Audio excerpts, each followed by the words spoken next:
Welcome to This Is Everything with Daniel Cura, episode number 3 with my guest Brad Winter.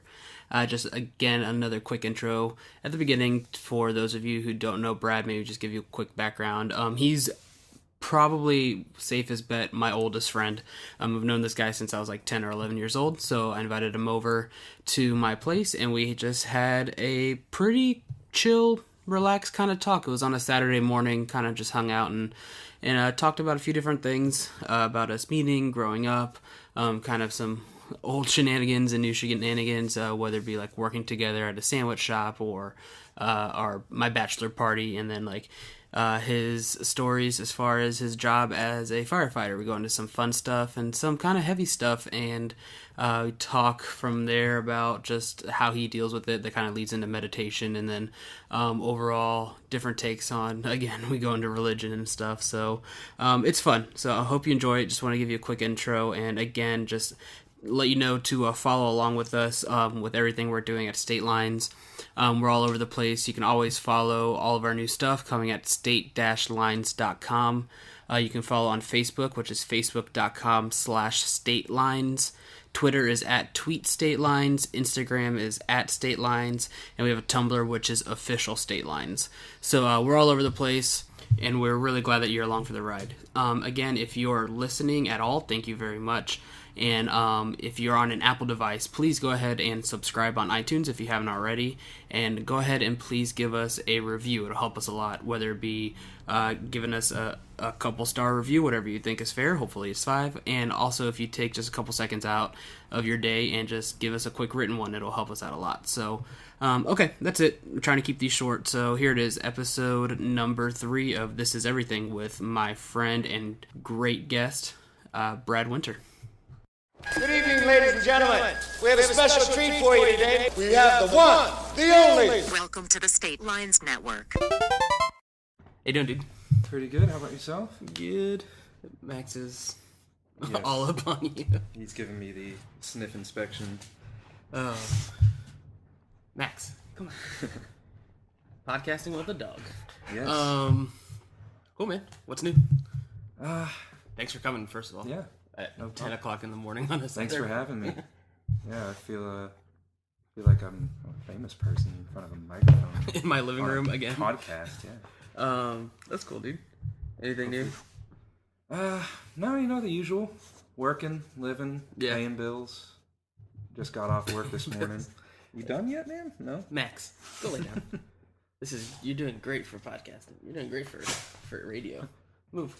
Sure. Hopefully the microphone could pick up all the snorts he's doing. You just got a puppy, though. Yes, I did. I have not met him. Lord Tubbins P. Wintershire, the 4th Esquire. Esquire? Esquire, yep. That's great. He specializes in foreclosure law. That's all. Yeah, I need to meet him. I saw that you sent me that picture the other day, but Yeah. that's about it. He's at his grandma's house right now. Gotcha. That's cool. Yeah, thanks for coming by. I know it's last minute, but Hey, glad to be here. it should be cool. I Look like forward. hanging out here. It's a nice place. I mean, you were here just the other day, so Yes. except we were drunk. Yeah, I'm a lot more so. Not completely, just a little bit more. Brad, for anybody who partook, was part of the Sharknado 3 Yes. drinking game live tweet party. So It was wonderful. that's cool. I've known you. When did 6th grade? like 11 years old, 10 years old? Good gravy. Yeah. Oh god, that's crazy. Yeah, we met in middle school Oh, yeah. and in the band when we both. Well, you went to band class. I don't know. I was there. You quote unquote played the clarinet Allegedly. once, Yeah. and I played the saxophone, and that's why we hooked up. Yeah. And besties ever since. That was Yeah, good it times. It was love at first sight. And then so we did all that, and then the awkwardness of having fun in high school, Oh, yeah. and then in college we worked at Quiznos together. The Q crew. I don't know if we can say Quiznos. I don't care. It's free. Quiznos, and then They're still around? Is that a company still? maybe I haven't seen one in a while. And the only I one think they're was like there- at gas stations. There you They go. turned into like Godfather like Blimpies. pizza kind of Yeah, thing. Godfather pizza. Yeah, we worked there in high school and had some shenanigans. Oh yeah. I Shenanigans remember. I think they all know this. Now that they're listening, we used to have the best bosses, but they kind of let us run the joint after like a couple of years. Maddie and Peter. My favorite story of I think I know what all you're gonna the say. all the stuff was one time. I mean, if we're wondering why they're not around anymore, it's we. I think it was you and I working a shift, closing, and I couldn't find you. I think I remember this correctly. I couldn't find you, and you walked out of the freezer with just your apron on, and you turned just ass to the security camera, and just walked up to the front. I had a cute butt too. I had to show it off. And then so I died, and I can't remember. I'm assuming we didn't have any customers because that wouldn't have flown. But then I remember like the next like morning or next like meeting, because they had the camera feed running into their house. Our owners did, and they were just like, right next time, just keep your pants on. How I did not get fired in that place I don't on multiple occasions. I do not know we why. didn't get fired.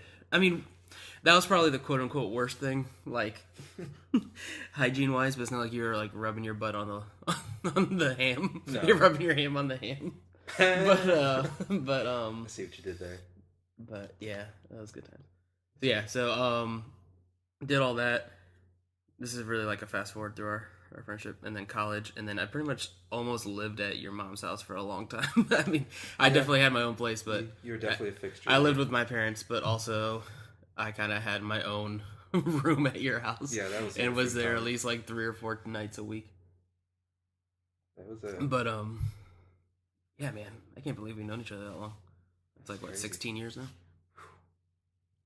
I assume this is mine. Yes, that's your Yeah, water. That's cold water. So I remember when one of these parties, I was looking through, because I had to back up my computer recently. This is boring, but I was going through those pictures, and I think I sent them to you when we went out one time. I mean, we were like, what, 21? 20 maybe. And I think it was Christmas time. No, I think it was just general. We were going around looking at lawn ornaments. Oh, yeah. And this is probably, looking back, probably could have gotten in a lot of trouble. But we're driving around, like, late at night, going around the neighborhood, picking up people's lawn ornaments, like, sneakily going into the yard, like, taking their flamingos and their gnomes off their yard. And we went back to your house and just stupidly, no, I don't know why this is so funny. Probably no one else, probably because we were there, but then we just wrapped them in aluminum foil and then just put them back. The space stuff. And that was it. Like, we never went back to see like what happened. Like, then we didn't see any reaction. We were just stupid wrapping crap in foil. Yeah, but, putting capes on them, antennae. And remember, there was one house down the road from my mom's place that we hit several times. This one particular duck that they had. It was like, or goose, whatever you want to call it. And yeah, we go there, take it, wrap it in aluminum foil, put it back. And a couple days later, aluminum foil is off of it. So the next night, went and attacked again. Attacked. It's probably the most innocent form of vandalism you can do. Yeah. I just can't imagine what was going through these people's heads. I saw, speaking of innocent and not vandalism, let's get off of that. No, we have a record of us being dumb when we were young. I saw, like, the best prank I think I've ever seen. Because there's always a fine line. I saw it online, and there's always, like, a fine line between pranks being, like, dicks or just, like, people getting hurt. This one was, like, the most innocent, best thing I've ever seen. Like, it looked like they were, like, they're like teenagers, like 2 guys, where there's a guy showering, and it looked like they're like at a summer camp or something. And I mean, so he's facing the shower rinsing shampoo out of his hair. Yep. And then the guy's just behind him. And every time like he's almost done rinsing, he just squirts more shampoo on his head. And it was like 5 minutes of this guy, because he can't see anything. And he's just like flipping and losing his shit. Just brilliant in its simplicity on that one. Yeah.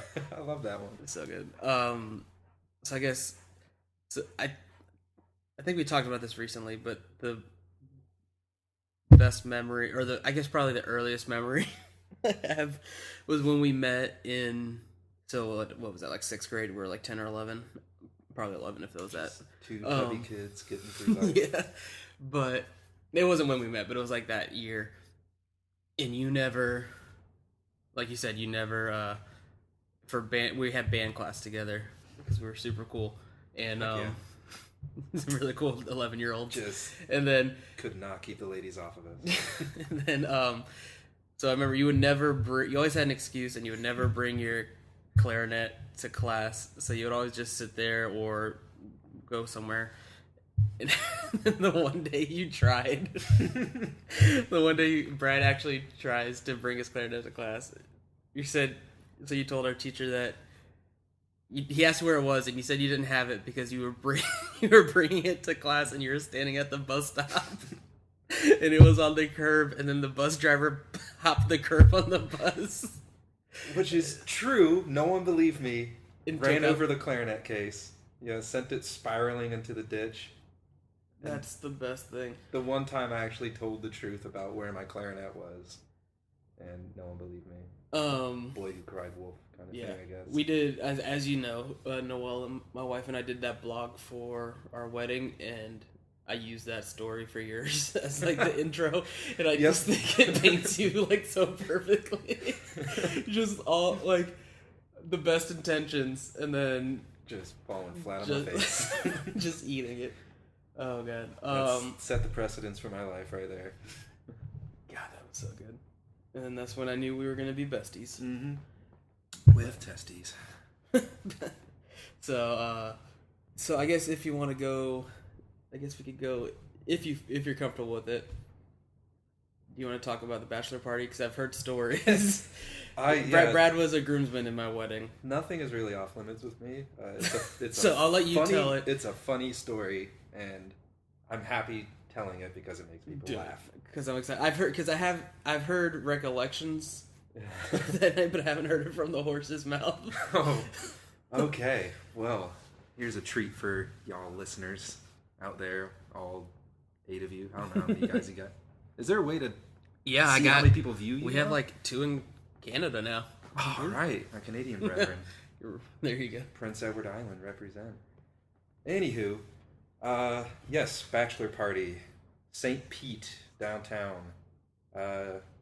Got the whole group together. You know, the usual crew. Brent was there, the guy in the last episode.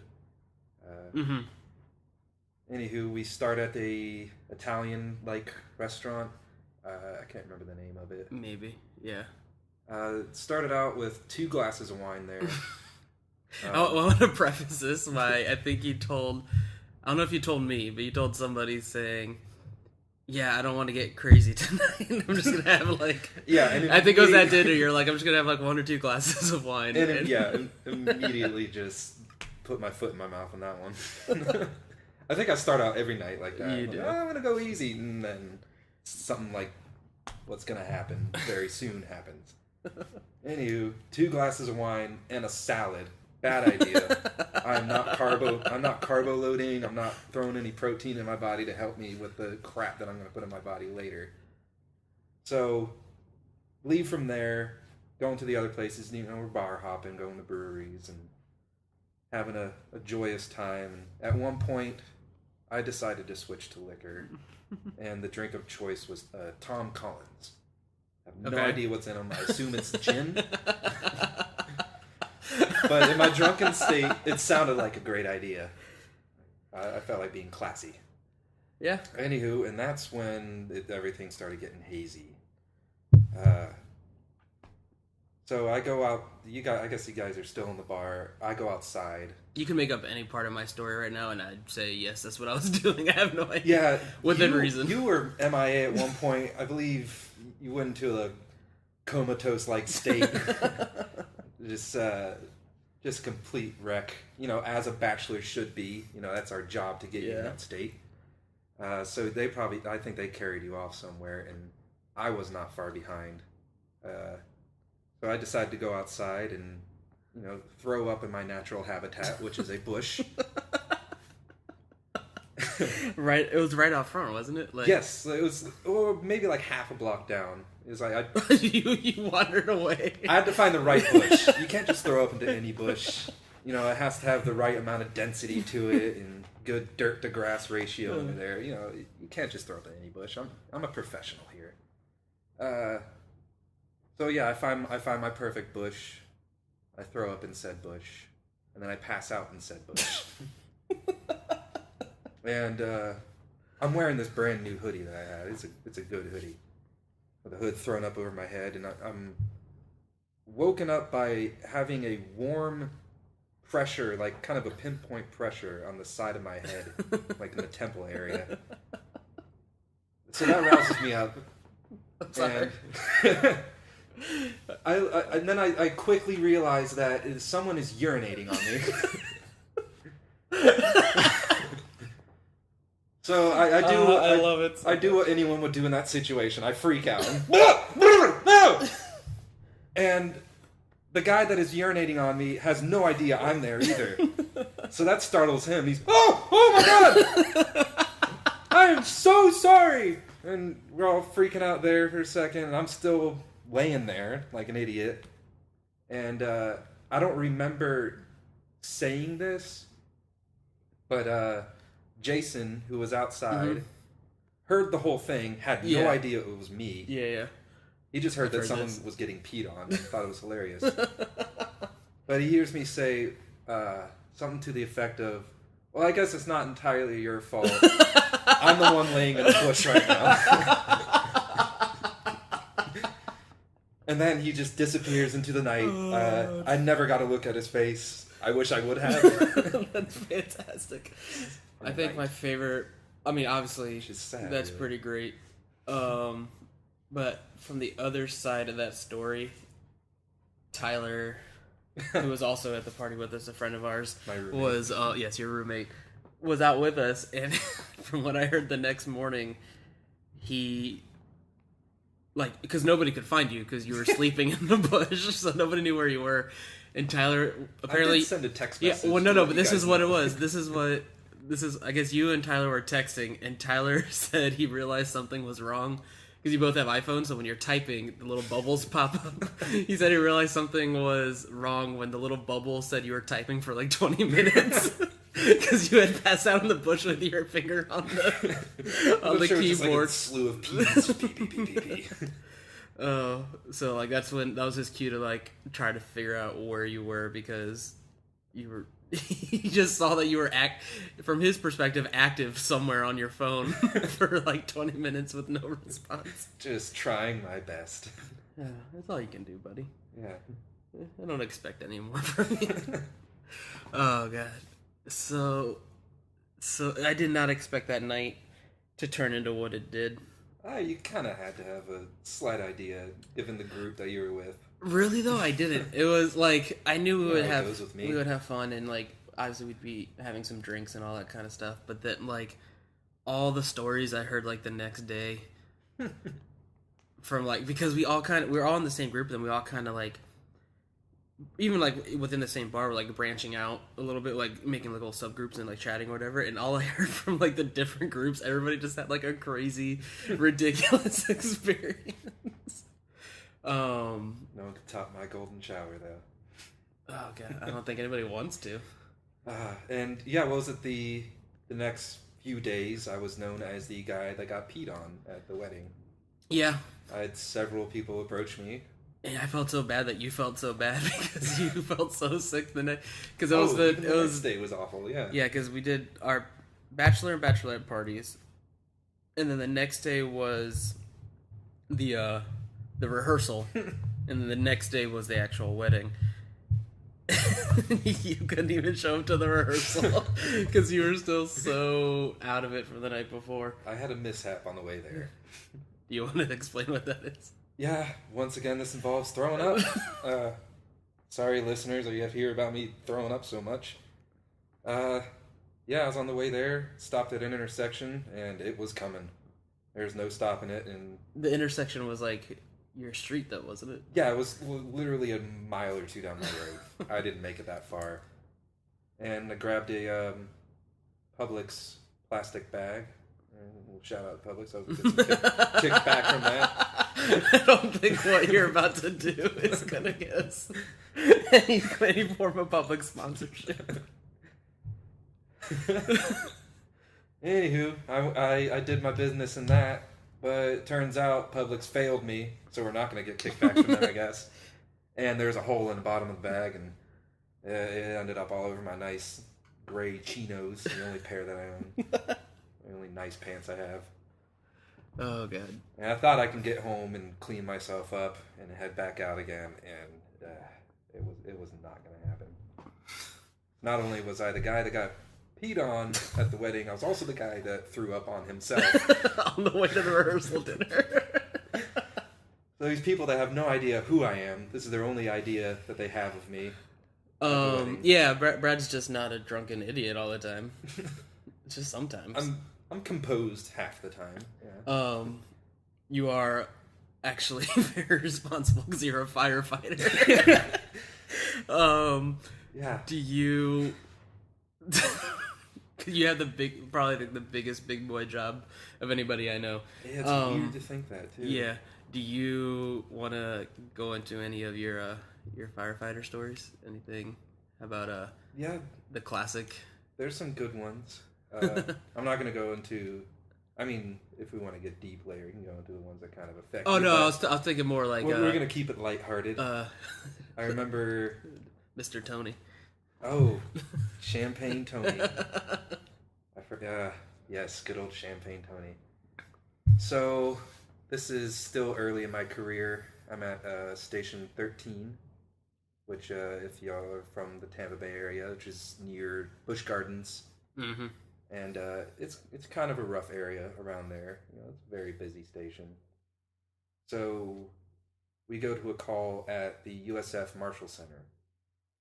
And for a fall or something like that. Mm-hmm. It says bleeding, or I can't remember the call sheet. Anywho, we get there and we see a crowd of people standing around something.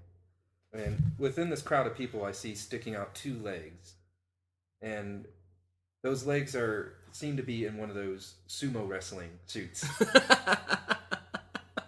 So as we get closer and the crowd parts, we realize that yes, in fact, it is one of those sumo wrestler suits. And this guy was handing out flyers in front of the Marshall Center, and he went to go chest bump someone. What? I don't think I remember this. Yeah, this is my first ever call in the fire department. This is great. And he chest bumps someone who goes flying back and whacks his head on a handrail. Okay. Cuts the back of his head open. I mean, nothing too serious. It wasn't deep or anything, but yeah, head wounds tend to bleed a lot. There's a lot of capillaries in there, you know, very vascular. And yeah, so we're assessing him. He's fine. He remembers everything that happened. He remembers who he is. So no neck or back pain. So everything's going good. But my captain wants to transport him to the hospital, still in the sumo suit. And he's trying. And he's trying to convince. I've never heard this. He's trying to convince the guy too. It's like, well, since you took a fall, we don't know what's going on with your neck or back, and to make sure that we maintain your C-spine, we rather keep you in the sumo suit to keep you, immobilized. And the kid was not having any of it. He's like, no, and he's getting out of the suit. So we kind of missed out on an opportunity of bringing a guy into a hospital in a sumo suit. I was really looking forward to see how the nurses would see that or react to that. But, nay, it did not happen. Very disappointing. I'm going to go ahead and believe that it did. Because that's too good. Yeah, I could, yeah, in later years, I could retell the story, and yeah, we transported in the sumo suit. Yeah. God, that's good. Yeah. First ever call right there. First one. Yep.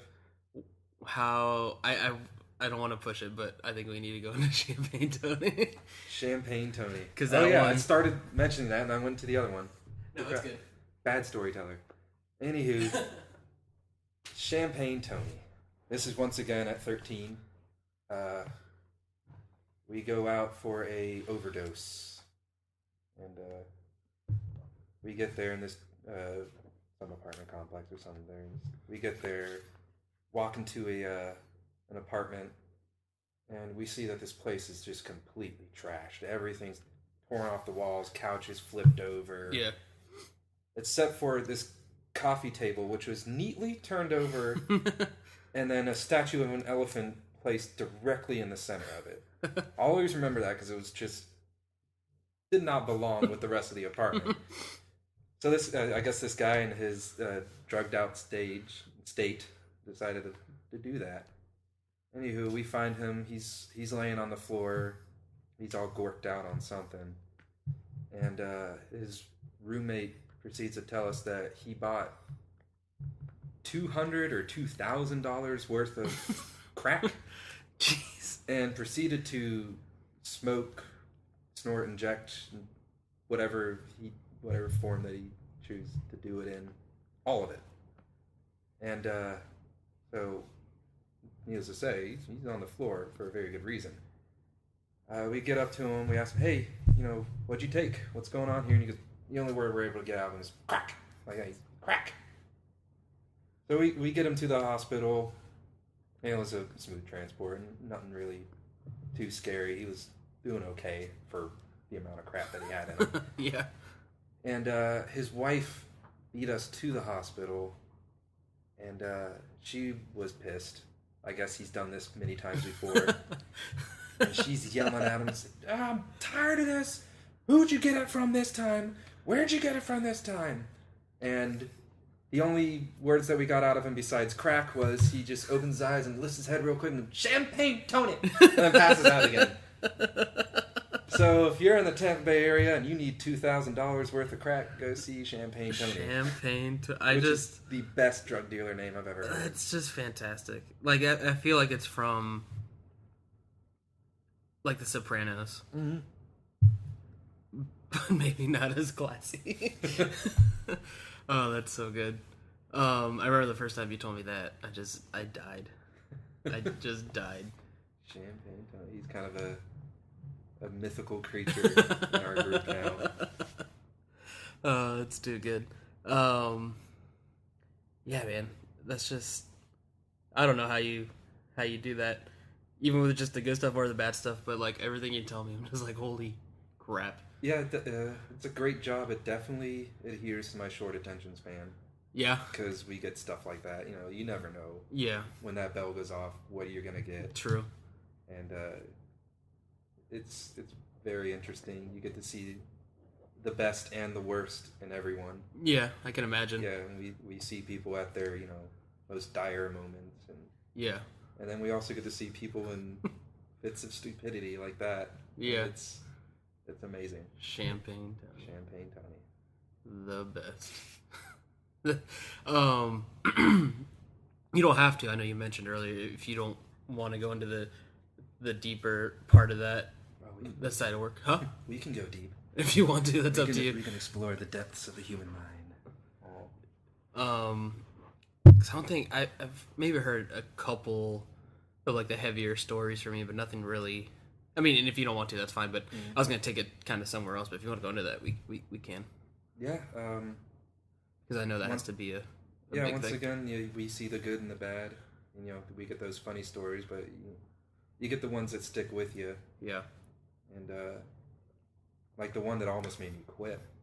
I was pretty early on the job again. All the weird stuff that seemed to happen very early. I went right into it. But I say I probably had 3 or 4 months on the job. And once again, 13. I'm riding third man on the rescue car.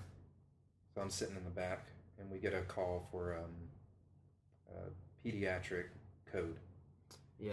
Okay. And those we can see anything that can happen to adults, and Yeah. it sucks, but we can kind of deal with it because they're older, and they kind of had a hand in what was going on. But it's the kids that really suck. Yeah.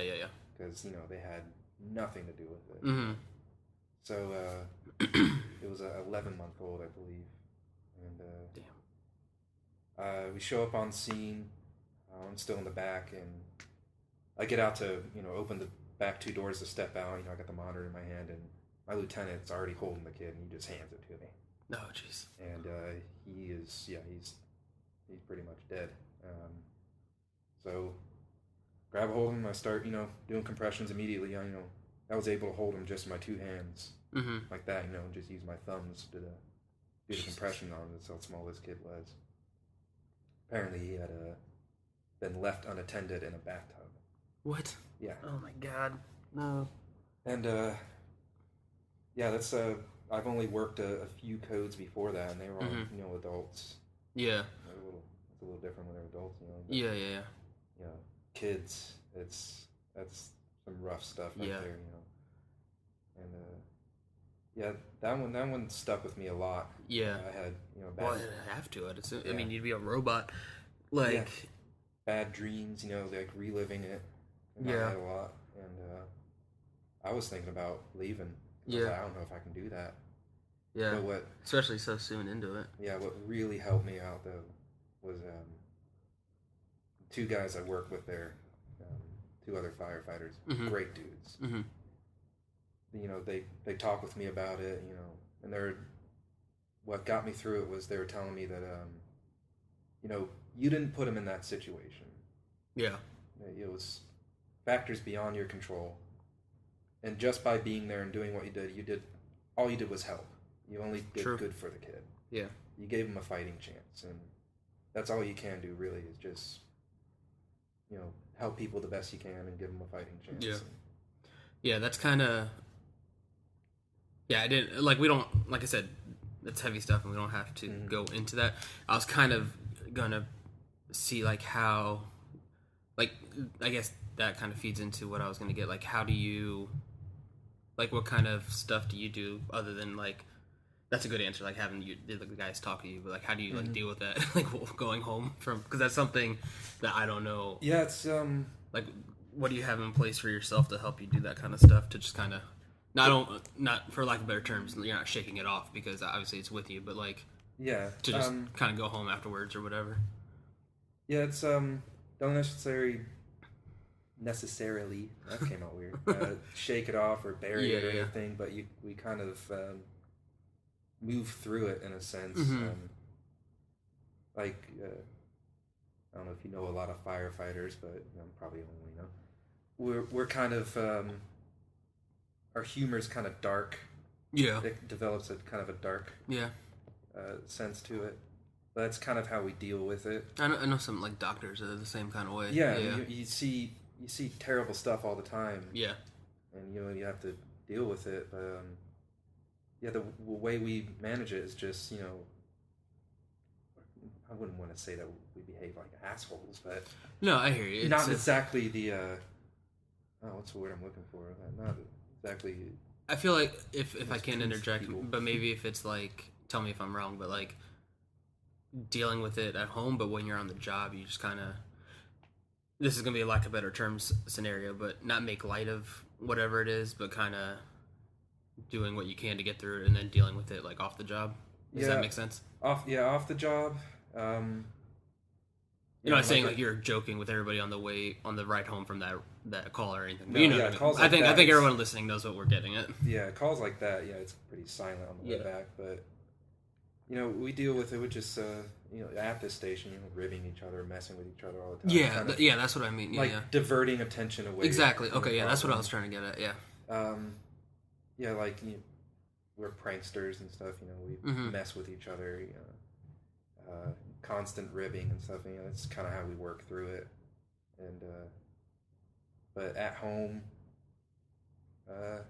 just kind of put my attention elsewhere. Yeah. with it, because they found that with situations like that, they have what they call like some kind of a, what is it, critical stress incident debriefing or something like that. Mm-hmm. And it's where they'll have like a therapist come over and they'll talk about the call. But they found that actually does not help at all. It makes it worse. Oh, really? Yeah, you're dwelling on it. Sure, yeah. And yeah, you've Interesting, seen it. yeah. Yeah, you've already seen it, and that's all it should be. But then when you come back and you're constantly talking about it again, you're reliving it. Yeah, in your I head, can and see that, it does yeah. a lot more damage than good. And they found that just let us be and kind of do our own thing, because the way we've been dealing with it has worked so far. Yeah.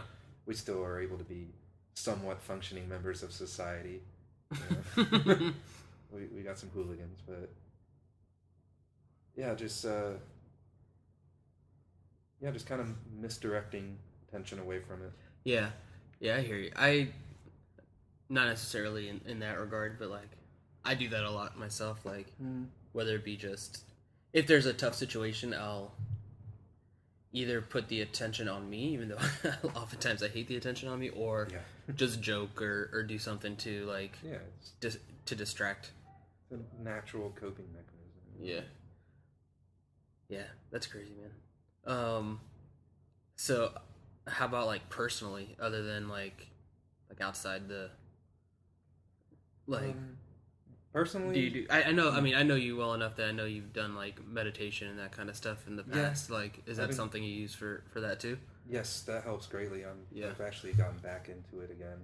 Noel and I've been thinking about, or not thinking, but like we do want to. We just got to figure out, like, start scheduling it out. We were talking about it actually this week, like just doing it together, like once a day. All you need is, I just do 10-minute sessions, in the morning and at night and probably in the afternoon. Yeah. It doesn't really take much, and then, you can always increase the time sure. and do it. Yeah. There's no real set way to doing it. The way I kind of got an idea of how to do it was I read the Dalai Lama's book on how to practice. Okay. And he kind of sets out kind of like a guideline of how one should meditate. And I kind of use that, but, tweaked it in my own way to that's something I'm comfortable with. Yeah. Like, the Dalai Lama said that have to have something to focus on, like a make-believe kind of a meditation object that you kind of see in your mind, but you kind of think of it as right in front of you, and you try and visualize what it is, and pick out all the details in it, and just make it more and more detailed in your mind. Yeah. And what that does, it just kind of gets your mind to focus on one thing and not really outside stuff. Yeah, like thinking, get an Aerosmith song stuck in your head, and I gotta do the whole thing now. I forgot who.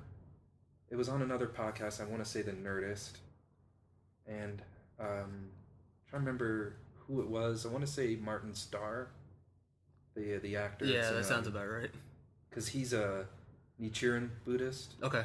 And that's kind of the thing that I got into. Mm-hmm. First, there was another guy at the station that was a Nichiren Buddhist, and they have their chanting things. But when it came to something about meditation, he said, I want to say it was him. I'm not entirely sure. My memory is terrible. But we'll give credit to Martin Starr on this one. It was when you start to have those wandering thoughts, not to really fight them and try and make them stop, because it's not going to work. Yeah. Just kind of let the thoughts happen. Yeah. And kind of flow, and eventually they'll kind of fade away in a way. Interesting, yeah. Just let them work out naturally. Yeah. And, I took that to heart and started doing that. It works great. Yeah. Because before, trying to fight all the thoughts, you'll get a headache. Yeah. I feel like I might be in that same boat. It's hard for me to get my brain to shut up. Yes. I know the feeling. But, yeah, that's interesting. Yeah, we've been thinking about, because just with Noelle's, she just started her new, her same job at like a new location, so it's been kind of stressful on her, and we just both have a lot going on, so I feel like we've noticed that we're both, not with each other, but like a little bit more short fused because of just stresses of just in general stuff. So we're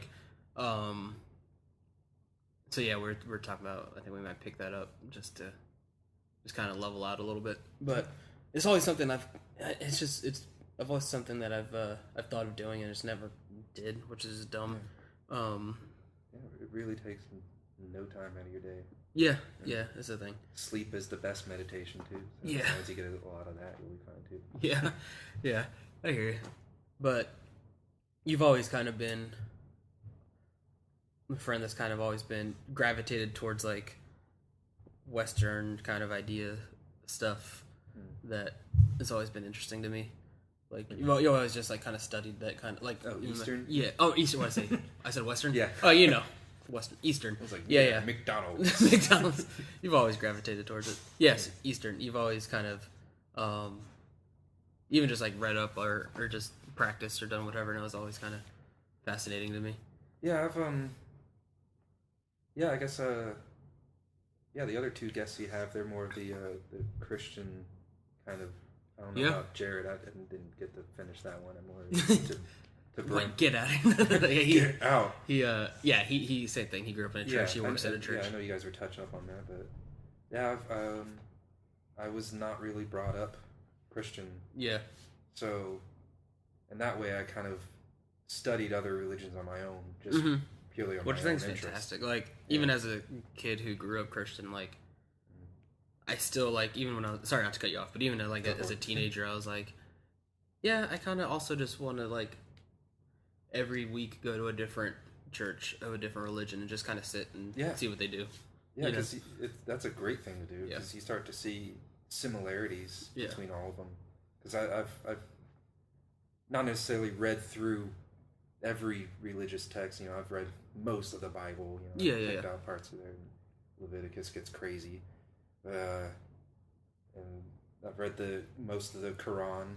Gone through that, and I have the Lotus Sutra and the Tibetan Book of the Dead. And I'd like to expand my collection and find other religious texts. But you'd see... The Hobbit. The Hobbit, yes. Or the Silmarillion, probably. Bilbo is our Lord and Savior. Sorry, not to distract. Yeah, I think it's something that a lot of people should really look into, regardless of, your upbringing. Like, if you're strictly Christian or strictly Muslim or strictly, Buddhist or Hindu. Yeah. It's good to read up on the other ones, too, to see where they're coming from. Yeah. Because there's similarities in all of them, and the main message for any of them is just be cool. Yeah, right. Just be cool with each other. Be a nice guy, and nice things will happen to you, or lady, Yeah. Yeah, it's always interesting to me that not every, like, most of my friends, like you included, but even like my friends that are Christian or whatever, like, and I think it might be just a generational thing, but like are cool with, like, as someone, like, I'll put this on me personally, as someone who grew up Christian, I'm totally open and like learning about other religions, and I feel like there are some people who don't, because they feel like it's, lack of better terms again, but kind of like polluting their belief system, so they won't read like the Quran or something, but also my argument to that is, then I feel like your faith isn't that strong. If you feel like you should be open to just see, if anything, hear what other people have to say, but also if you're scared to read something because you don't want it to affect your belief, then maybe check your beliefs, because that seems like you need to work on your own thing more than other people. Like, it's more like shutting other people out because you're scared of what they have to say, rather than just being open to the idea. I don't know. It's weird. Yeah, it's we're all people on this little blue dot, and there's no need to really shut out other people based on how they were brought up and stuff. Yeah. That's one thing that I've always why I tend to gravitate more towards Buddhism and stuff. I'm not by any means a practicing Buddhist. I kind of take their ideals and kind of use that. Sure. Yeah. I'm undisciplined in a lot of things in my life. I kind of half-ass a lot of stuff. Yeah. But yeah, I just kind of use their ideas. in their ways of practicing in a way. God, and I'm actually making myself sound like a Buddhist. Yeah, I'm not a Buddhist, but I meditate and but pray I'm and the stuff. Buddha. Yeah, but I'm working towards enlightenment, but I'm not a Buddhist. But that's the thing. I'm like, not a vegetarian, but yeah, I eat a lot of plants. My whole thing is like, with whether it be philosophy or religion or or just the way you behave, I feel like it's all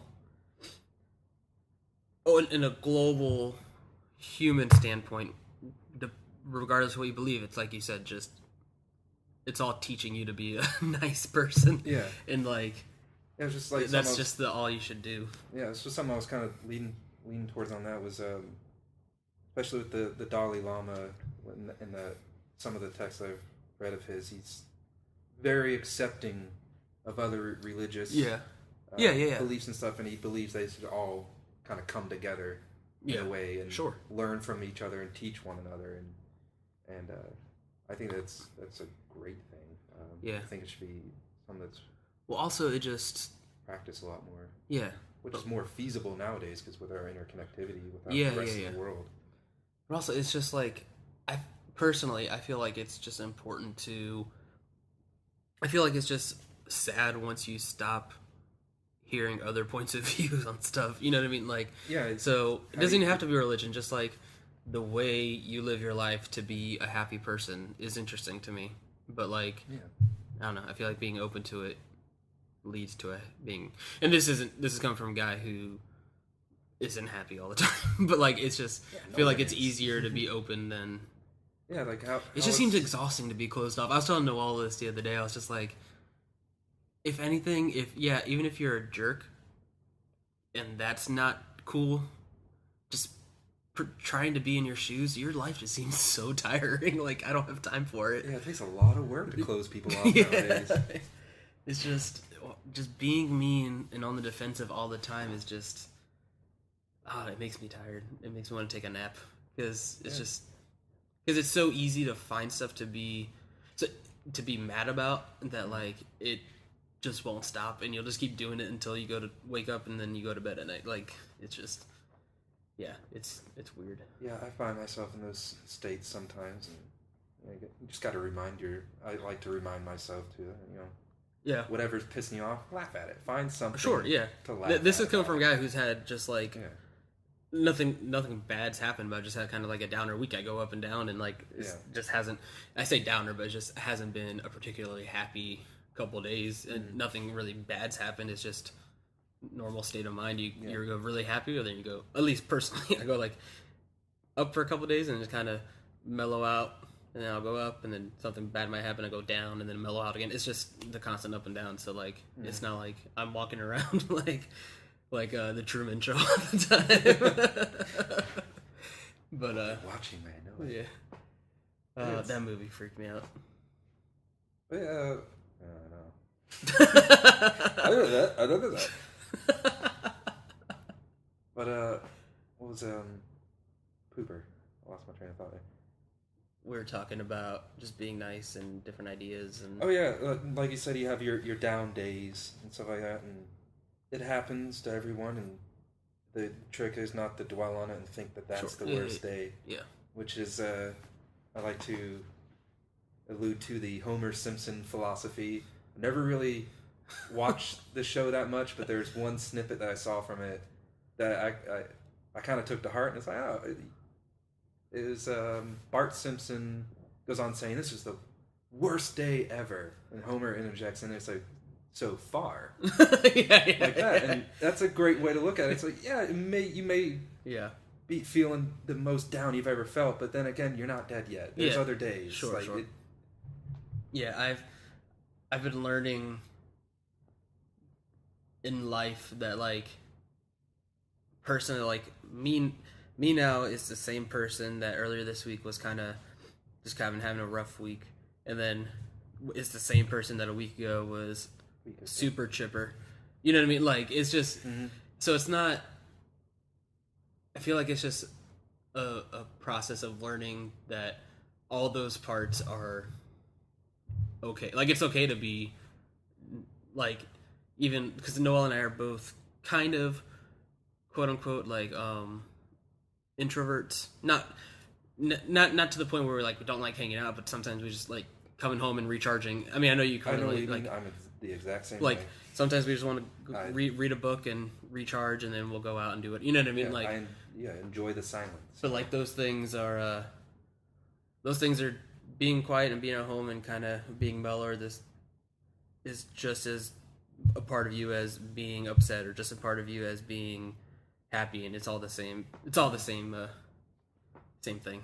Just a feelings lasagna. I like that. Which layer is the ricotta? I feel like that one. That's the quiet part of the ricotta. So we'll be back with more feeling food talk. Bing, boom, boom, bing. But yeah, it's yeah. And I mean, I'm young. I'm 26. In 15 years, once I have this podcast microchipped into my brain, I'll be like, you're an idiot. Yes. Like, I mean, that's the thing. I'm just open to the idea of I'm open to the idea of being wrong, and everything I'm saying, I'm cool with learning. I like learning. That's one of the great joys in life is learning things. In a non-school setting where it's not forced upon you, learning on your own accord. Yeah. Seeking out what interests you and then learning. Yeah, that's why, this is kind of similar, but, going off of, the not school thing. When I was getting ready to graduate college, because, for so long, I have my gripes with our school system, but for so long, from, middle school to high school to college, that's the route I took.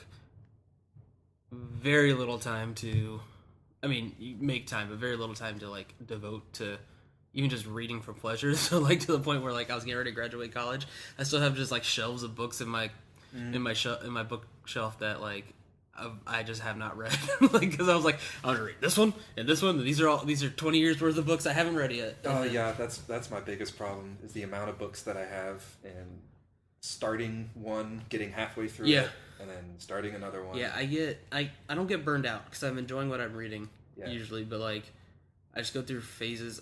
I think I go through phases of not necessarily interest, but phases of type of entertainment I like consuming.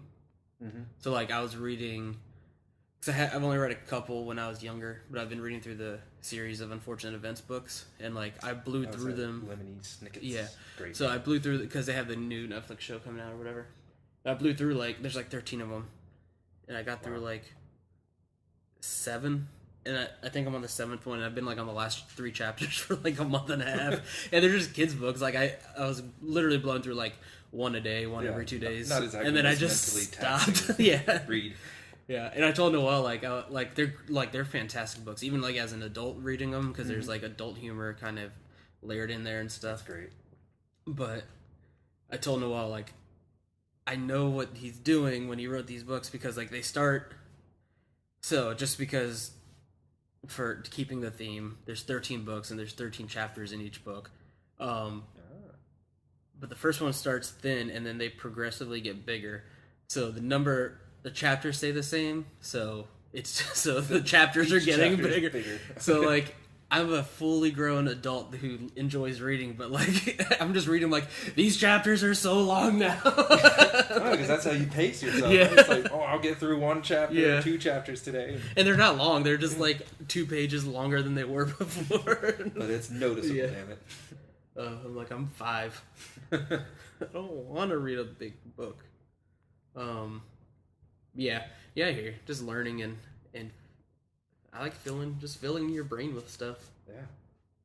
That's why I listen to a lot of podcasts with, or just in general podcasts, but I like listening to the science-y and philosophy podcasts a lot. Yeah, there's some good ones out there. NPR does some ones Invisibilia. Yeah. Where they deal with the abstract kind of thoughts. Invisibilia, things you can't really see. And yeah, there's some really cool stuff on there. They just take one word and focus on that, fear. What fear means. Something like that. And it's, that kind of stuff's great. Yeah. I enjoy it very much. I'm glad that we're able to access something like that at any time, anywhere. Right. With this little device that I have in my hand that mostly sees my face when I'm pooping. The thing that I sometimes use to make phone calls. Yes. I think I actually spoke words into it the other day. I don't know. That was weird. I could have said this on one of the past episodes. I can't remember. But I was talking to I want to say I was talking to Jared Haas, who was on the first episode, but I don't think it was on the podcast, so I want to say it now. But like, yeah, to the point where like it's so weird that we use our phones for everything almost other than calling. That like when somebody calls me, my brain's just like, crap, something's happening. Gotta talk to someone. No, not even that. I'm just like, something terrible. Someone's going to the hospital. Yep. Something. My brain just. My brain's always just like. Just an instant from like paranoia all the time that like if I saw that you were calling, I'm like, Brad's dying. No. And it's probably most likely a butt dial. Yeah, God forbid, like you just want to be friends and talk with your mouth. Yeah. It's so weird. But also my brain's just like, but Brad wouldn't be calling you if he's dying. He couldn't. He'd probably call his mom. You'd find out through other means. Which is, it reminds me, one time I did go to the hospital for an emergency reason. I think it was something wrong with my tummy. It was hurting me very, very bad. But it was at work, so I had to get transported to a hospital. And gastroenteritis, that's what it was. Okay. And I was being a big girl about it, apparently. But it really hurt. But on the way there, they hit me up with some morphine to kind of get me to stop belly aching about it. Belly aching. See what I did there? And get to the hospital, and I call my mom in my morphine-induced haze. And I just go, hey, Mom, I'm at Florida Hospital. No, it wasn't Florida Hospital, Tampa at the time. I'm at Florida Hospital Fletcher or something like that. Yeah. UCH. Yeah, UCH Fletcher. Yeah. And then just hung up. And of course, my poor mom, she's the most paranoid person I've ever met. She'll listen to this later. Hi, Mom. I love Mama Brad. Yeah, and her mind immediately goes to the worst thing every time. My mom does that a little bit too. I think it's just moms. Yeah, I guess that's what having kids does to you. You're trying to make sure a tiny human doesn't die all the time. That when they call you and they're in the hospital, you freak the hell out.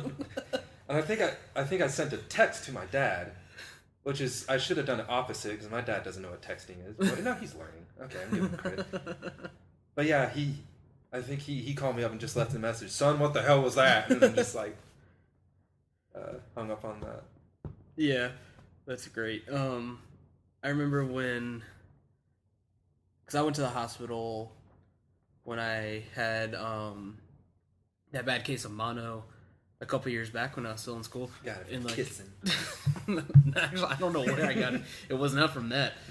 But so like so I was in the hospital and it was really bad. But like, I think I remember that you were gone for a while. Yeah.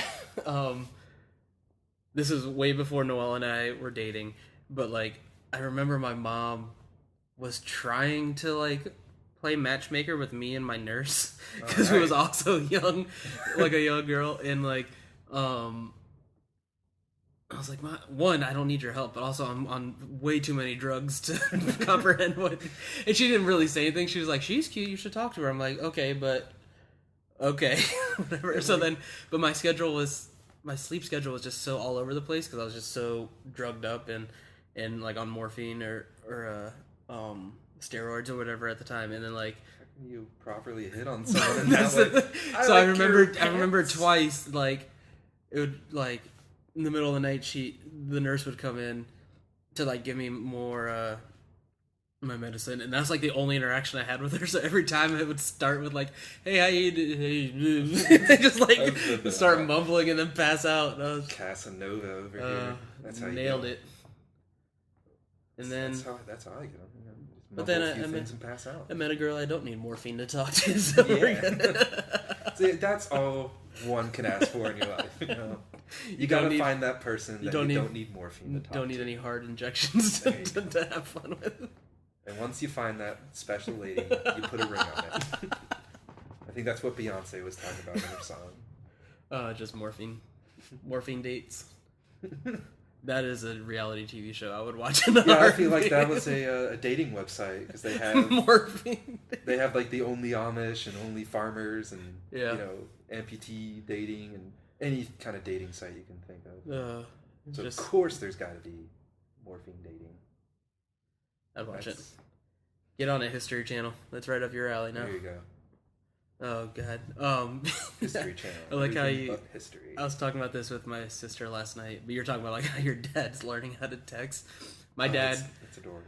My dad learned like a couple years ago. We got iPhones a couple years ago, and then a little bit before that is when he really started texting. But like, it kicked off like once he got the iPhone and had like the emojis and stuff. But like,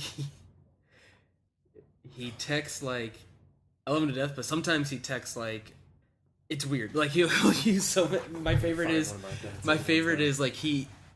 I feel like I'm passive aggressively in trouble with my dad all the time, even though I'm not, because like I'll say something to him, but then he is really a big fan of ellipses, a ton of them. So like when he responds with me, he just says okay dot dot dot dot dot dot dot dot dot, and then sometimes it ends in a winky face, and I'm just like, Dad, I don't know what you want from me with this text. My uncle did the same thing when he texts, but he like instead of just one period in between sentences, he had 16. Yeah. It's like, hey, how you doing? Dot dot dot dot dot dot dot dot dot dot dot. Want to go to Skipper's? Dot dot dot. I'm like everything's a drum roll with him. But an example on how my dad is using emojis now. He's really leaning into it, and it's great. Everything that he says afterwards, he has an emoji representation of what he just said. Like fantastic. Like, here's a snippet. I talked to him the other day via text. Told him I'm doing my paramedic rides on Rescue 13 today. He's like, great. Hope you have fair seas. And then he throws in a couple of the water things in the wave. And then I go, only one transport so far. And he goes, calm before the storm, lightning, and then one of those hourglass things. Oh, I just want to start texting your dad. Yeah, I want to see if eventually he just evolves into only emoji. Oh, that's great. Parents and technology are the best. I mean, also the worst, but sometimes the best. It's interesting with my mom. She's the one that kind of introduced me to technology and stuff. She got my first computer and stuff. Yeah. It was downhill from there. Thanks, Mom. But she's always been a programmer her whole life. Yeah. That's what she does, typing in MS-DOS and C++ kind of stuff. Something I know nothing about. But it's still funny because when it comes to GUIs or graphic. No. I just saw behind your eyes and your brain broke. Graphic user interface.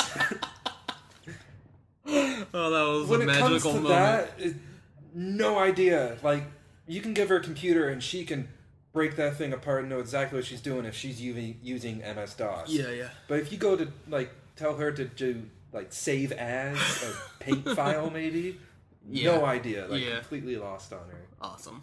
Yeah, it's interesting. Like, Sorry, Mom. But it's silly. My family's always been like a... This is such a douchey term, but a quote-unquote, like, Mac family. Like, we just always had, like, Apple computers and stuff around our house just because that's what... I think it was because that's what my stepdad used at work, and he just liked it so much that's just kind of what we always kind of had at the house. Whatever computer we had, it was a Mac. So I remember, like, so it was a weird curve, like, in high school, like, using PCs. And I was just like, all right, I'm not going to be stupid, but also, what the hell? Like, I have to go into my computer to find stuff? What is this? There's two different kinds of clicks? What Yeah. are you telling me? Yeah. But yeah, it's always interesting, like, if you learn one thing, and then, like, your mom being able to take apart a computer and then not save a Word doc. It's it's trying to get her to set up stuff. Like, that's how I learned, was just sitting in front of a computer and just screwing with it. Yeah, that's how I did too. Yeah, yeah, it was with PC, not yeah. Mac. So Well, that's kind of how I learned both, because I was like, all right, I'm not gonna be an idiot who doesn't know how to use a PC, so I would just like do stuff until I kind of figured it out.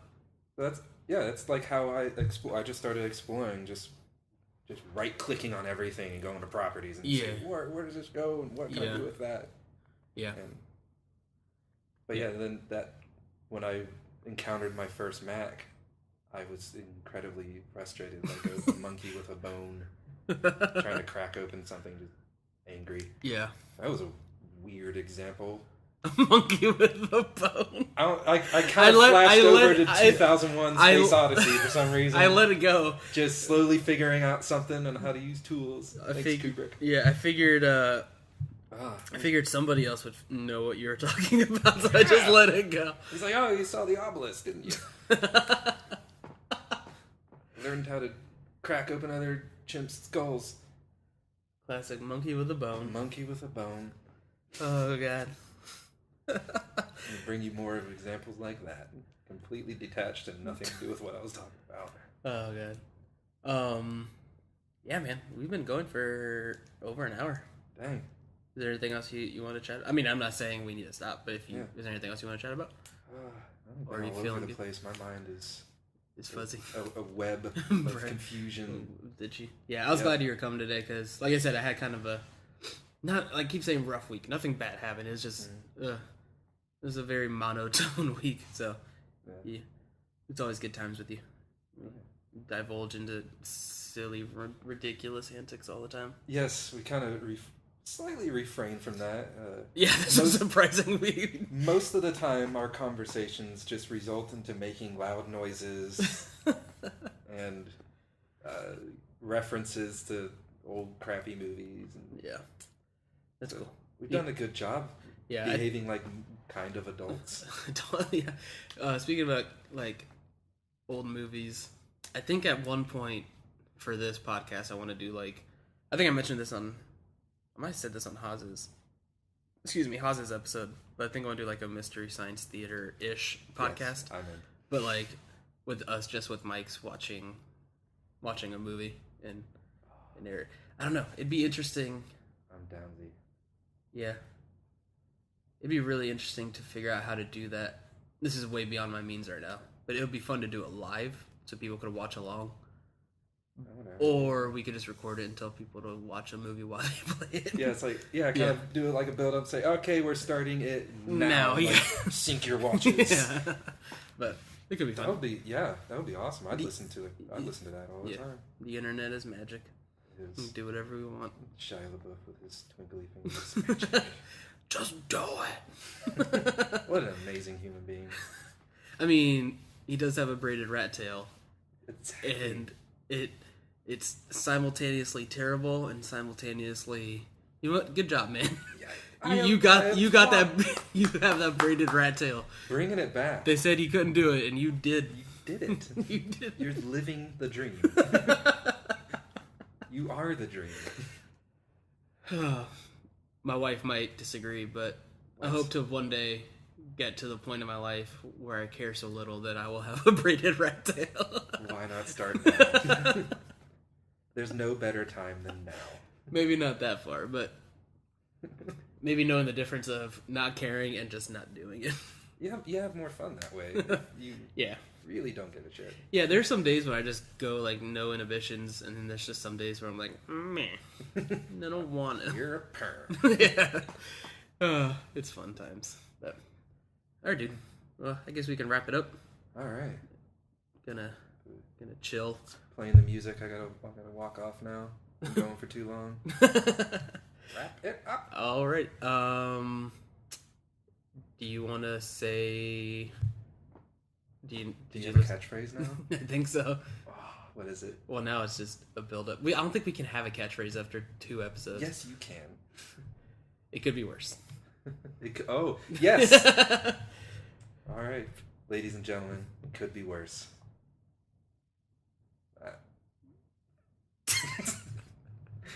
I don't know what to do now. All right, bye.